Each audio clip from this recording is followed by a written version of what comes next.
তালেক জিয়া কেন আসে নাই? তালেক জিয়া যদি আসেন, এখানে উনি জানেন যে উনি যে জেলে থাকতে হবে। শেখ হাসিনার খুব ভালো করেই জানেন যে এখানে আসলে উনি কিন্তু সুখে থাকবেন না, উনাকে জেলে থাকতে হবে। তো সেরকম পরিবেশে উনি আসবেন কেন? আওয়ামী লীগ এবং আ শেখ হাসিনার পুত্র এর মধ্যে তো আ বিশ্ব মিডিয়া ইন্টারভিউ দিয়েছে। আমি দেখলাম রয়টার একটা ইন্টারভিউতে দেখলাম যে আমার মা আ ভারতে ভালো ভারতে আছে। ভালোই আছেন। ভারতে আছেন এবং উনি বাংলাদেশে আওয়ামী লীগের অংশগ্রহণ সহ একটা নির্বাচিত সরকার যতদিন প্রতিষ্ঠিত না হবে ততদিন উনার ভারত থেকে যাওয়ার প্রশ্নই আসে না। তো ওনারা তো বলেই দিয়েছেন যে ওনারা যাবেন না, ওনারা আসবেন না। এবং ভারত সরকার এখনো পর্যন্ত, যেটা আপনাকে আগেই বললাম, দে ডোন্ট অলসো কেয়ার যে বাংলাদেশে কি রায় হলো আর না হলো। কারণ তারা এটা বলে দিয়েছে যে বাংলাদেশে যতদিন ডক্টর ইউনূসের সরকার আছে, মানে এটা এটা এভাবে বলেছে যে বাংলাদেশে যতদিন একটা নির্বাচিত সরকার আসছে না, তার সাথে আমাদের ফুল এনগেজমেন্ট হবে না। আমরা এখন যেভাবে আছি দেখেন, আপনি পর্যটক সহ নানা ক্ষেত্রে তাদের সাথে আমাদের ভিসা বন্ধ এবং নানান মানে মেডিকেল ভিসা বন্ধ। ন্যূনতম যেগুলো দরকার সে ধরনের কর্মসূচি তারা আমাদের সাথে করছে। আদারওয়াইজ তারা সম্পূর্ণভাবে বাংলাদেশ সরকারকে অ্যাভয়েড করে চলছে।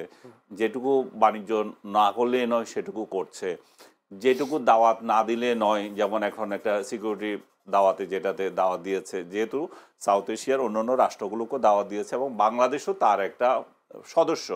তো এখন সার্কের মতো একটা অর্গানাইজেশন, এটা সার্ক না, এটা অন্য অর্গানাইজেশন, সার্কের মতো একটা অর্গানাইজেশনে বাংলাদেশ যদি সদস্য হয়, আপনি যদি সেটার হোস্ট হন, অবশ্যই সেখানে আমার যাওয়ার অধিকার আছে। তো সেই অধিকারে বাংলাদেশকেও দাওয়াত দিয়েছে। এখন বাংলাদেশকে দাওয়াত দিয়ে এখন কি বলবে সেটা হচ্ছে বিষয়। শেখ হাসিনার বাংলাদেশ বলার নিশ্চয় অধিকার এখানে পাচ্ছে, যে সাইড লাইনে যে বৈঠক হবে এটা আমরা শিওর জানি বাংলাদেশ এই বিষয়টা তুলবে, আমরা শেখ হাসিনাকে ফেরত চাই। আর তাদের তরফ থেকে তাদের যে কনসার্নগুলো আছে তারাও সেটা জানিয়ে দেবে এবং শেখ হাসিনাকে দেবে কি না দেবে সেটাও একটা ভালো জবাব তারা নিশ্চয়ই সেখানে দিয়ে দেবে। আমি একটা প্রশ্ন আপনাকে করি, সেটা হচ্ছে আমার একটা প্রশ্ন জানার ইচ্ছে, শেখ হাসিনাকে ভারত যেভাবে আশ্রয় প্রশ্রয় দিয়েছে, ভবিষ্যতে এরকম বিএনপি বা জামায়াতের কাউকে আশ্রয় দেওয়ার কোনো সুযোগ আছে কিনা ভারত? প্রথমে একটা প্রশ্ন। দ্বিতীয় প্রশ্ন হচ্ছে শেখ হাসিনাকে বলতে শুনতাম যে আমি ভারতকে যা দিয়েছি তা কখনো ভুলতে পারবেন, তারই কি প্রতিদান দিচ্ছে ভারত শেখ হাসিনাকে আশ্রয় দিয়ে? হইতে পারে, আমি নিজেও তো এটা সমালোচনা করেছি। শেখ হাসিনা নিজেই বলেছেন যে আমি যা দিয়েছি সেটা ভারত আর দিতে পারে। এবং সত্যিকার অর্থে শেখ হাসিনার সরকার যতদিন ছিল ভারতের যত কনসার্ন ছিল সেগুলো পূরণ করেছে, ভারতের যত চাহিদা ছিল সেটা পূরণ করেছে।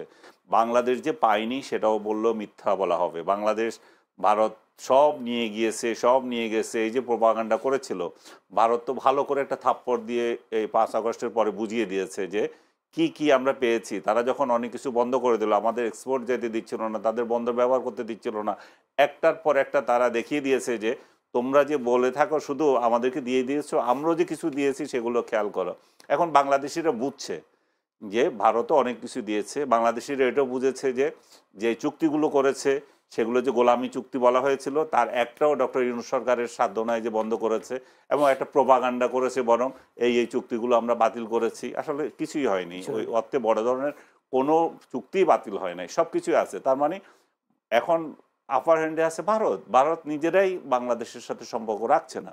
আর আপনার যে প্রশ্নটা আসছে বিএনপি কিংবা জামায়াতকে এ ধরনের আশ্রয় দেবে কিনা, আসলে রাজনীতিতে কে কোথায় কি হয় সেটা তো বলা যায় না। বাট অ্যাপারেন্টলি মনে হয় যে বাংলাদেশ যদি এ ধরনের কোনো ঘটনা ঘটে তারা আশ্রয় দেবে না। তাদের আশ্রয় দেওয়ার জন্য পাকিস্তান তো আছে, পাকিস্তান তো নিজেই একটা বিনা ভিসায় আমাদের বহু কর্মকর্তা থেকে শুরু করে সবাই অ্যাক্সেস দিয়ে দিচ্ছে।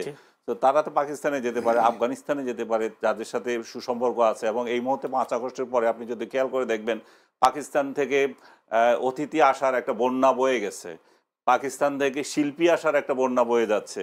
পাকিস্তানের যেই সমস্ত আপনি কি বলবেন যে ডানপন্থী নেতাগুলো যেগুলো পাকিস্তানের মধ্যেই সন্ত্রাসের উস্কানিদাতা, সেগুলো বাংলাদেশে এসে এখানে আবার সমাবেশ করছে এবং বলছে যে আপনার যেটা তারা পাকিস্তানে যেটা করে থাকে, যে ক্ষুদ্র জাতিগোষ্ঠী অন্যান্য যেগুলো আছে, কে মুসলিম আর কে অমুসলিম সেগুলো নিয়ে পেঁচাল লাগিয়ে থাকা এবং নিজেদের মধ্যে হিংসা জেহাদ করা এবং একজন আরেকজনকে মারা, তারা সেই সমস্ত আইডিওলজিও বাংলাদেশে ইম্পোর্ট করার চেষ্টা করছে। সো এরকম একটা রাজনীতি যখন বাংলাদেশে চলছে, বাংলাদেশ সরকারের পলিসি যখন এটা, ভারত তো এগুলা নিয়েই উদ্বিগ্ন। তো ভারত যখন উদ্বিগ্ন এগুলা নিয়ে, তাদেরকে কি কারণে তারা আশ্রয় দেবে সেটা আমার মনে হয় না। তাহলে কি আনিস সালামকে তাহলে এভাবে বলবো যে বাংলাদেশে যারা রাজনীতি করে, তারা বিএনপি বলেন, জামায়াত, তারা বলতো ভারত ভুল করেছে শুধুমাত্র আওয়ামী লীগের সাথে একটা সুসম্পর্ক তৈরি করে, জনগণের সাথে তাদের সম্পর্ক ছিল, বাংলাদেশের জনগণের সাথে সম্পর্ক ছিল না। আপনার প্রশ্নের উত্তরে আমি সেটাকে ক্লিয়ার করে নিতে পারি যে আসলে ভারতের সাথে আওয়ামী লীগের সম্পর্ক, জনগণের সম্পর্ক নাই। ভারতের সাথে আওয়ামী লীগের সম্পর্ক সাথে এই কারণেই আছে, আমার স্বার্থ দেখছে সে।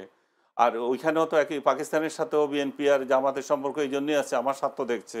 এবং বাংলাদেশ বলবো যে ভারত পাকিস্তানের রাজনীতির মধ্যে নিজে একটা শিকার। সাবস্ক্রাইব করুন মহাকাল বিটু।